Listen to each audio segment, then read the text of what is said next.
Next gen நேயர்களே அனைவருக்கும் வணக்கம். நான் உங்கள் ஸ்ரீ சுபம் ஜெயக்குமார். நேயர்களே, மக்களுக்கு பலதரப்பட்ட கேள்விகள். எப்பொழுதும் நல்ல விஷயம் நடக்கும், செல்வ கடாட்சம் எப்போ, கஷ்டங்கள் எனக்கு முட்டி ஏன் நடக்குது, என் கஷ்டத்தை கடல் எழுதி வச்சா கடலே பத்தாதுங்க, அந்தளவுக்கு கஷ்டம் இருக்கே ஏன், உறவுகள் வகையில், சொந்த பந்தங்கள் வகையில், கல்வி ரீதியாக, வேலை செய்யும் இடத்துல புது தொழில் தொடங்கலாமா வேண்டாமான்னு என்ற ஒரு சிந்தனை இருந்துகிட்டு இருக்குது. வேலை போயிருமோன்னு பல பேர்த்துக்கு. சார், ஒரு சில இடம் வீடு சொத்து வாங்கியிருக்கோம், அது தற்காத்துக்க முடியுமா, கடன் என்ற ஒரு மிகப்பெரிய நோய் வாட்டி வதைக்குதே, அதை பற்றி என்ன, இதை விட முக்கியமாக உறவுகள் எப்படிங்க இருக்கும், ஏன்னா கணவன் மனைவி இருக்கின்ற உறவுகள் எப்படி, புதுசாக திருமணமாகிறவங்களுக்கு அது ஒரு ஸ்டேஜ். ஐவிஎஃப் சென்டரை அணுகியிருக்கிற பல பேர்த்துக்கு இந்த மாதம் ஒரு வரப்பிரசாதமாக இருக்கும். இந்த மாதம் தாங்க உலகில் பல மாற்றங்கள் நடக்கும். என்ன நடக்குதுன்னு பார்ப்போம். முதல்ல ஆடி வெள்ளி, ஆடி செவ்வாய்க்கிழமை ஒரு இதாக இருக்கும். ஆடி 18 வேற வருது. அப்போ அதில் என்ன நடக்குதுன்னா, ஆடி 18 தாலிக்கயிறு, வாழ்க்கையில் வளர்ச்சி பெறுங்க பண்ணலாம். கிரகணம் வருதுங்க, 2 கிரகம், சூரிய கிரகம், சந்திர கிரகம். அப்போ இதை மைனஸ் இன்ட்டு மைனஸ் ப்ளஸ்ஸாக்க வாய்ப்பண்ண அதையும் பேசிடுவோம். சரி, இதில் ஆடி அமாவாசை திதி கொடுத்து விதியை மாற்றும் வல்லமை படைத்தது. திருமண பந்தங்கள் பார்த்திங்கன்னா, இந்த காலகட்டத்தில் வரலட்சுமி நோம்பி வேறு இறுதியாக வருது. அதில் ஒரு நல்ல விஷயங்கள் பண்ணிக்கலாம். இந்த மாதிரி ஒவ்வொரு விஷயத்துக்கும் இந்த வருடம் நமக்கு ஒரு டேர்னிங் பாயிண்ட்டாக இருக்கிறது தான் முக்கியம். அப்போ ரொம்ப நாளாக ஏங்கிட்டு இருந்த விஷயத்தை பார்த்துருவோம். இதில் நிறைய பேர்த்துக்கு ஒரு கேள்வி இருக்குது. நம்ம நடந்துருமா, சாதிச்சிருவோமா, சறுக்க விட்டுருவோமா. வெளிநாடு சம்மந்தப்பட்ட விஷயத்துக்கு நிறைய பேர், இடம் வீடு சொத்தை பற்றி பேசிகிட்டு இருந்தோம். வேலை தக்க வைக்கிறதுலே பல பேர் போராடிட்டுருக்காங்க. நோய் என்ற ஒரு மிகப்பெரிய ஒரு விஷயத்தையும் பார்ப்போம். ஆக மொத்தம் இந்த மாதத்தில் பல மாறுதல் ஏற்பட போது உங்களுக்கு சக்ஸஸ்ஃபுல்லாக இருக்கும். ஜெயிக்கக்கூடிய காலகட்டம் வந்தாச்சுங்க. நிச்சயமாக கண்ணும் கருத்துமாக பாருங்கள். ஒரு சில விஷயங்கள், தெரியாத விஷயங்களையும் கீழே கமெண்ட் பண்ணுங்கள். நிச்சயமாக அந்த விஷயத்துக்கு உண்டான பதிலும் கமெண்ட்லேயும் கொடுக்குறேன், அடுத்த வீடியோ கொடுத்துட்ருக்கோம். முதல்ல வாங்க வீடியோக்குள்ளே போகலாம். மேசராசி அன்பர்கள் சொல்கிற கேள்வி என்ன தெரியுமா? எத்தனையோ கதவை தட்டிட்டோம் சார், இந்த ஆகஸ்ட் மாதமாவது நாங்கள் நினச்ச கதவு, அதிர்ஷ்ட கதவு திறக்குமா, எங்கள் வாழ்க்கைக்கு ஒரு வெளிச்சம், வெற்றி கராட்சம் கிடைக்குமா? இது மாதிரி இருக்கிறதுக்கு முதல் விஷயம். முதல்ல நேசம்னா சாதாரண விஷயம் இல்லை. இவங்க தைரியமானவங்க, எந்த ஒரு சூழ்நிலையிலும் மீண்டும் மீண்டும் போராடி ஜெயிக்கக்கூடியவங்க. இவங்களுக்கு துணிவே துணையாக இருக்கும். தைரியத்தில் சிறந்தவர்கள், தலைமை தாங்கும் பண்பு உடையவர்கள். என்ன டக்குன்னு கோவப்பட்டுருவாங்க, அது ஒன்று தான். அந்த கோபம் மற்றவங்களுக்கு புரியாது. கோபம் இருக்கிற குணம் இருக்குன்னு பலனவங்களுக்கு புரியும். ஆனால் இவங்களோட விஷயம் என்ன தெரியுங்களா? நிச்சயமாக ஒரு நாள் ஜெயிப்பாங்க. எந்த ஒரு சூழ்நிலையும் தவற விட்டாலும் சரியாக மீண்டும் மீண்டும் ஜெயிச்சு ப்ரூஃப் பண்ணி காட்டக்கூடிய திறமையை படைத்தவர்கள் இந்த ராசிக்காரர்கள். இந்த ராசியில் பார்த்திங்கன்னா அஸ்வினி, மகம். இந்த ராசியில் பார்த்திங்கன்னா அஸ்வினி, பரணி.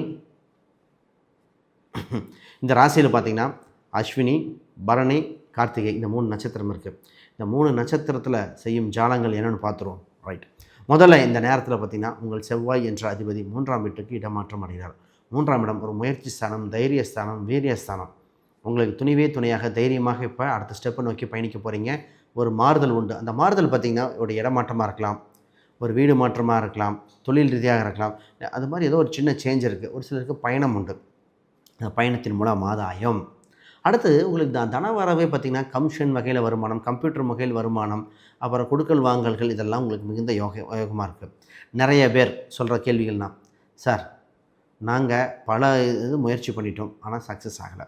இப்போ வேலையை பற்றி பார்ப்போம். முதல்ல வேலை சம்மந்தப்பட்ட ஒரு பயம் வந்திருக்கு இந்த ராசிக்கு. என்னென்னா, சார் வேலை இருக்குமா, கன்டினியூ பண்ணுவோமா, கடன் மிகப்பெரியதாக இருக்குது, இந்த கடனை அடைக்கக்கூடிய வழிவகைகள் பிறக்குமா, இந்த வேலை இருக்கிறது ரெஸ்பெக்ட் அந்தளவுக்கு வரலையே சார், என்ன சார் அது, எனக்கு அவ்வளோ தைரியம் இருந்து அவ்வளோ உழைக்கிறோம், ஆனால் மேலதிகாரிகள் இதாக இல்லை, உழைப்புக்கேற்ற ஊதியத்தும் இல்லையே அப்படின்னு ஒரு வருத்தம். இந்த நேரத்தில் திடீர்னு ஒரு 2-3 ஆப்பர்ச்சுனிட்டி வரும். இப்போ டவுட் வந்துடும். ஆப்பர்ச்சுனிட்டி வந்துருச்சு, ஓகே எடுத்துக்கலாமா வேண்டாமா, எடுத்தால் இருக்கிற வேலையாக போகிற பக்கம் நல்லா இருக்குமா, வெளிநாட்டில் வேலை கிடச்சிருக்கு, இல்லை இந்தியாவுக்கு வரோம், இந்தியா வேலையா, இந்த மாதிரி ஒரு குழப்படி வரும். இதில் முக்கியமான முடிவு எடுத்து சக்ஸஸ் பண்ண வேண்டிய நேரம். இந்த ராசிக்கு இப்போ ஒரு கேள்வி, சார் திருமணம் இருக்கா இல்லையா, இல்லை சொல்லுங்கள் சாமியாராவது போயிடுறோம் அப்படிங்கிற கேள்விகள். முதல்ல திருமணம் சம்மந்தப்பட்ட விஷயத்தில் என்ன நடந்திருக்குன்னா, நாங்கள் ஓகேங்கிறோம், அங்கே இல்லைங்கிறாங்க, அங்கே சரிங்கிறாங்க, எங்களுக்கு பொருந்தலை. ஆனால் எங்களுக்கு எப்போ தான் திருமணம் நடக்கும், பண்ணாத பரிகாரம் இல்லை, போகாத கோயில் இல்லை, நேரம் எப்போது எங்களுக்கு வரும். இதில் என்ன விஷயம், இப்போ கோச்சார ரீதியாக நல்ல அனுகுணமாக இருக்குது. இந்த மாதத்தில் உங்களுக்கு 7க்குரியவன் கேதுவின் பிடியிலிருந்து மாறினதே மிகப்பெரிய விஷயம். அப்போ திருமணம் சம்மந்தப்பட்ட பேச்சுவார்த்தைகள் சுகமாக இருக்குது. நல்ல வரன் வருகிற சூழ்நிலைகள் வந்தாச்சு. இப்போ உறவுகள் உங்களுக்கு சூப்பராக இருக்க போகுதுங்க. இதில் நட்சத்திர பொருத்தம் தாண்டி கிரக பொருத்தம், கட்ட பொருத்தம் பாருங்கள். ஒரு சிலருக்கு நின்று போனவங்களுக்கு கூட திருமணம் நடக்க வாய்ப்புண்டு. பேச்சுவார்த்தை போய் முடிகிற மாதிரி இது நின்று போச்சு சார், அவங்களுக்கும் மாறுதல் உண்டு. இன்னொரு விஷயம், ஆல்ரெடி உறவு கல்யாண வாழ்க்கை வாழ்ந்துட்டுருக்கோம், நீடிக்குமா இல்லையா, இது ஒரு கேள்வி வந்து நிற்கிது நிறையா பேர். சார் என்ன சார் இது எப்படி சார் பண்ணுறது, எங்களுக்கு ஒரே குழப்பமாக இருக்குது, இது ஒரே ஸ்ட்ரெஸ்ஸாக இருக்குது, லைஃப் எப்படி போகும், இல்லை தனியாக இண்டிவிஜுவல் சிங்கிள் பேரண்ட்டாக வாழ்ந்துடலாமா அப்படிங்கிற அளவுக்குலாம் அது ஒரு சிலர் நம்ம கேட்டுட்டு வராங்க. கோச்சார ரீதியாக ஜாதகம் தசாபத்தி மற்ற அம்சம்லாம் பார்த்துட்டு முடிவெடுக்கணும். இப்போ உறவுகள் விஷயத்தில் கவனம் கவனம் கவனம். புது உறவுகளுக்கு இருக்கிற உறவை காப்பாற்றிக்கங்க. இந்த ராசிக்கு இப்போ வேலையில் பார்த்திங்கன்னா சொன்ன மாதிரி தொழிலில் வேலையில் மிகப்பெரிய யோகம். அதே மாதிரி தொழிலில் தான் இப்போ தொழிலில் கோல்டன் டைம். தொழிலில் இந்த ராசிக்கு பார்த்திங்கன்னா இதுக்கு முன்னாடி பட்ட அவமானம் கொஞ்சம் நஞ்சம் இல்லை. அவ்வளோ உழைச்சோம், ப்ராஃபிட் இல்லை. சம்பாரித்து கடன் அடைச்சோம், சம்பாரித்து மற்றவங்களுக்கு கொடுத்தோம், என்னை ஏமாற்றிட்டாங்க. கூட்டோ தனித்தோ நிறைய பேர் பார்த்திங்கன்னா என் உழைப்புக்கு தகுந்த இது இல்லைன்னு சொல்கிற அந்த பிஸ்னஸில் இருக்கிறவங்களுக்கு முதல் விஷயம், பிஸ்னஸில் விளம்பரங்கள் பெரிய லெவலில் பப்ளிசிட்டி பண்ணி டெவலப் பண்ணுங்கள். மிகப்பெரிய யோகமாக இருக்குது. ஜெயிக்கக்கூடிய காலகட்டம் வந்தாச்சு. பிஸ்னஸில் இம்போர்ட் எக்ஸ்போர்ட்டாக இருந்தாலும் சரி, விளம்பரங்கள் கரெக்டாக கொடுத்து நோட்டீஸ் போர்டு இதெல்லாம் பர்ஃபெக்டான. இந்த ராசிக்கு சூட்சம் விஷயம் தெரியுங்களா, விளம்பரங்கள் கரெக்டாக இருக்கணும், விளம்பர பலகைகள் கரெக்டாக இருக்கணும், நீங்கள் தொழில் செய்யும் இடத்தில் வெளிச்சம் இருக்கணும். ஏன் வெளிச்சம் சொன்னாங்க, 10 இடம் ஆல்ரெடி இருட்டு. அப்போ ஏதோ ஒரு வெளிச்சம் சம்மந்தப்பட்டது இருக்கணும். லைட்டாக ஒரு வெளிச்சம் இருந்தால் தான் ஒரு பிடிப்பு ஈடுபாடு இருக்கும். சூட்சம ரகசியமே தாங்க.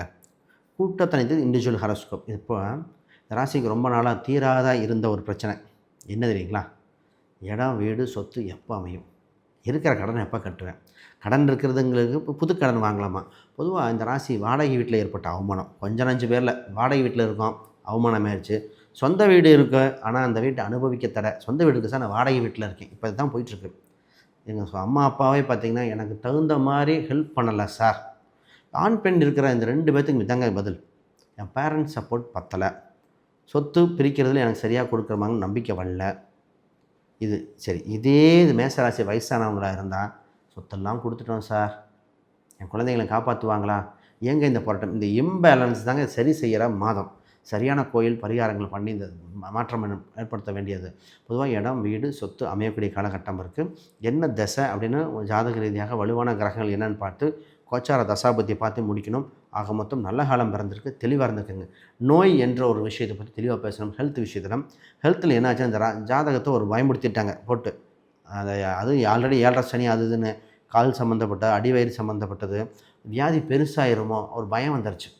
சாதாரணமாக சளி தும்மல்னு போய் பயன்படுத்திட்டாங்கன்னு. பொதுவாக ஹெல்த்து கொஞ்சம் பார்க்கணும், அதை நான் இல்லைன்னு சொல்லலை, பார்த்துக்கங்க.